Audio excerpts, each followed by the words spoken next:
Without further ado, let's wrap up today's speeches. We have two more to go. Let's get our first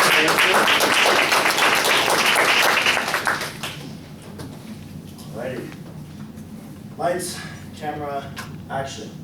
3 words that were pretty exclusive to the directors in Hollywood at one point in time, but now with today's day and age, we have such advanced cameras on our smartphones and whatever platform we want, anyone can be a director of sorts.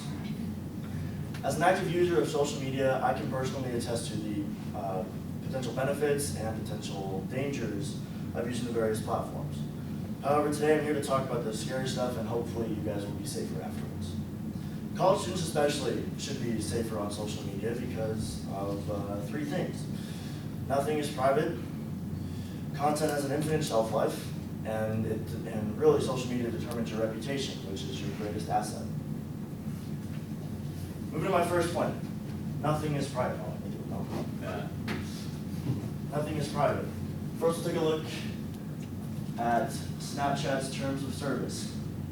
I bet you guys didn't know this, but in Article 3, paragraph 1, many of our services let you create, upload, post, send, and receive, and store content. When you do that, you retain whatever ownership rights in the content you had to begin with. But you grant us a license to use that content, however they do so please. Of course, how broad the license is depends on which services you use and which settings you have selected.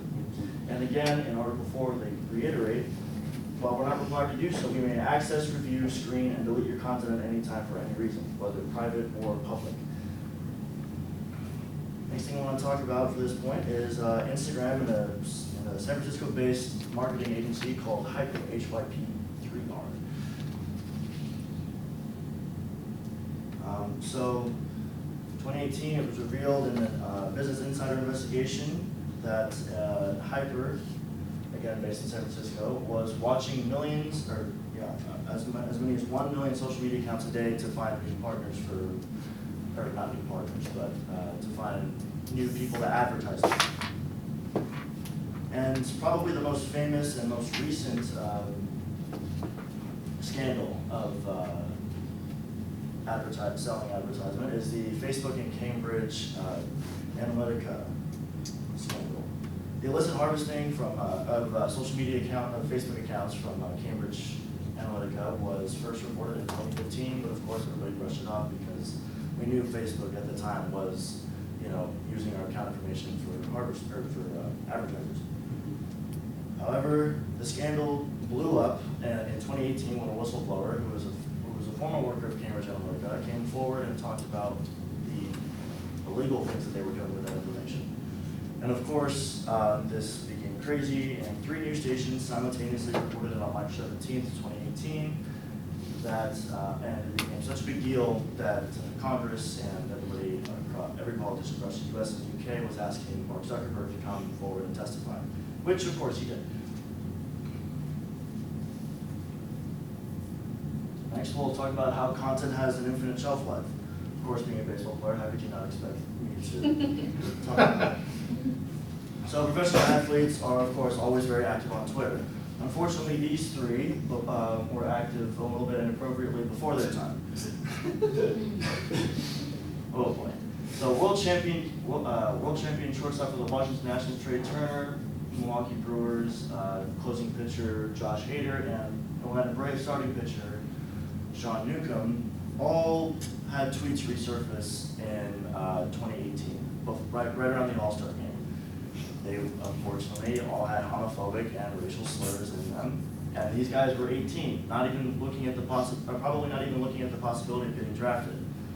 I want to point out, this guy got drafted at 18, these 2 did not.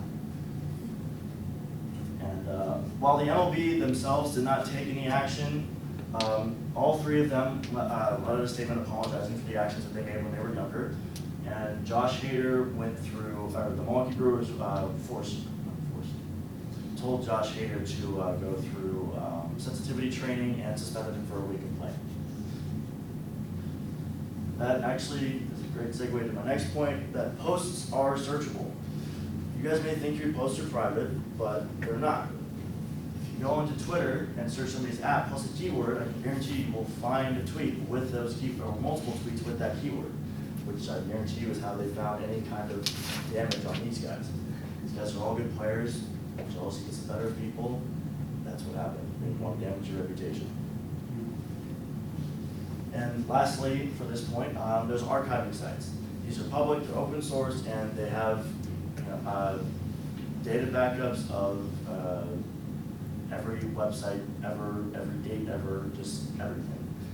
I don't have any specific examples because there's so many to choose from, but just know that even though you delete that post, it's still somewhere.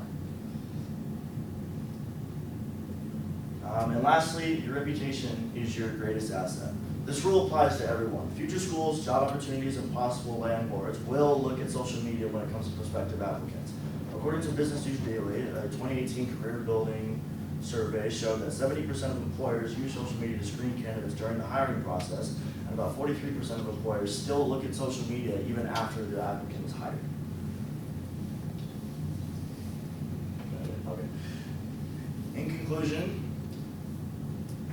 to recap, we looked at the importance of keeping everything clean on social media because nothing is private. Content has an infinite shelf life, and your reputation, of course, is your greatest asset. You want to keep that as clean as possible. To conclude, while social media is a useful tool for some, it's a dangerous tool for others. I can personally attest to the goodness of the greatness of social media because I can't tell you how many offers I've gotten because of social media. And of course, going back to the MLB players, another example of reputation being damaged because of social media. So I urge you to think about that the next time you want to post something that may not be in good taste.